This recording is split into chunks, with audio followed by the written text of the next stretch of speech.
nakakatawanin ng ating masipag na tagamasid pansangay sa Hekasi, Ginang Erlinda S. Onhungko. Sa aming mga panauhin, sa aming mga ginigiliw na magulang, sa inyong lahat, magandang hapon po.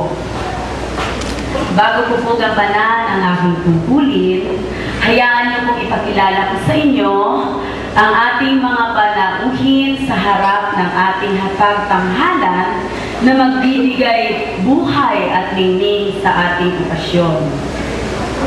Pinangungunahan po ng ating tagamasid pansangay ng Hekasi at Makabayan, at siya din po ang nangasiwa ng kindergarten, Ginang Erlinda S. Onhungko. Kasama din po natin ang ating tagamasid pang-pro, Dr. Nieves Rodriguez.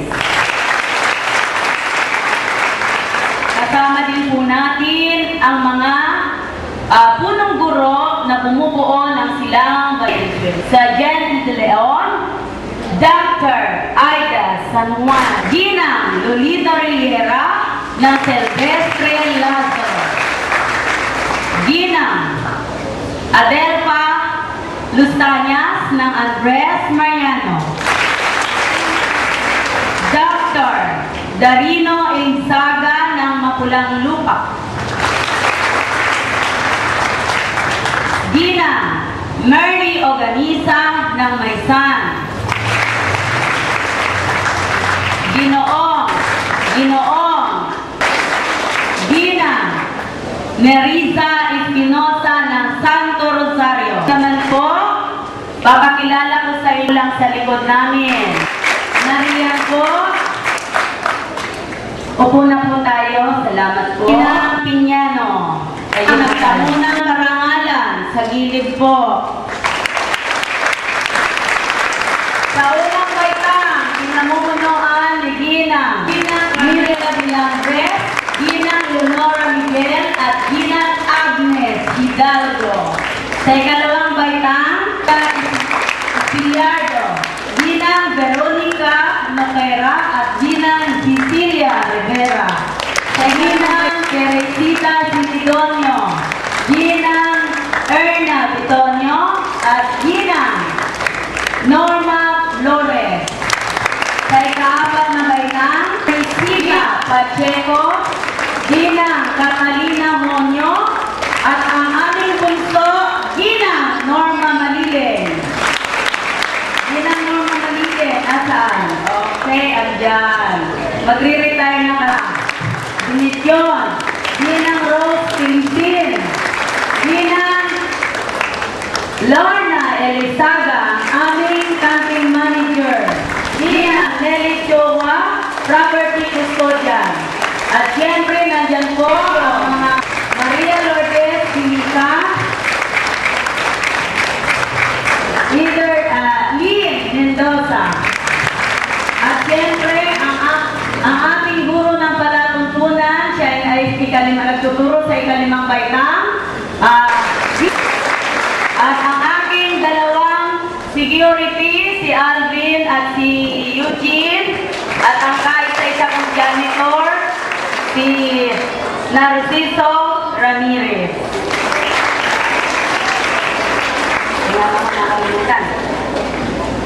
Ngayon po, ang aking tungkulin.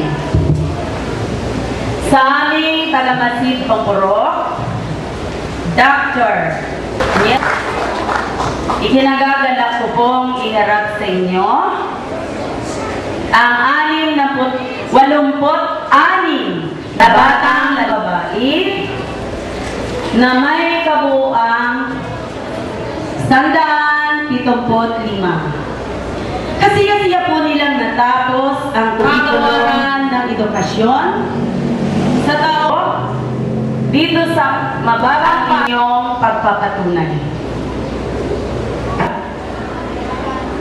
Batay sa pahayag ng inyong punong guro, kasiyasiya ninyong natapos ang kurikulum na itinakda ng Kagawaran ng Edukasyon taong 2009-2010.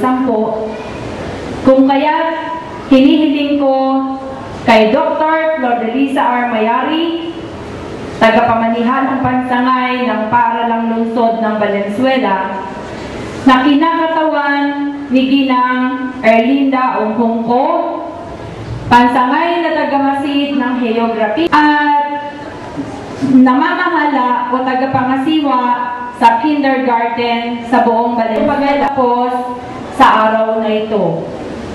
Ay pinakatawan sa akin ni Dr. Flordelisa Mayari, ang ating tagapamanihalang pasangay sa sangay mga paaralang lungsod sa Valenzuela. At batay sa patunay ng ating tagamasid Pampurok, Dr. Nelly Rodriguez, na kasiyasiyan ninyong natapos ang kurikulum na tinakda ng edukasyon ng Department of Education para dito sa paaralan ng Paso de Blas, ay pinagtitibay ko ang inyong pagtatapos sa taong 2009. Ang inyong pagtatapos ngayon, binabati ko kayong lahat. Pagtatapos. Narito ang mga batang tatanggap ng katibayan ng pagtatapos sapagkat isa at sila ay pakikilala ng kanilang gurong tagapayo, Ginang Ederlina T. Mendoza. Young Christian A. at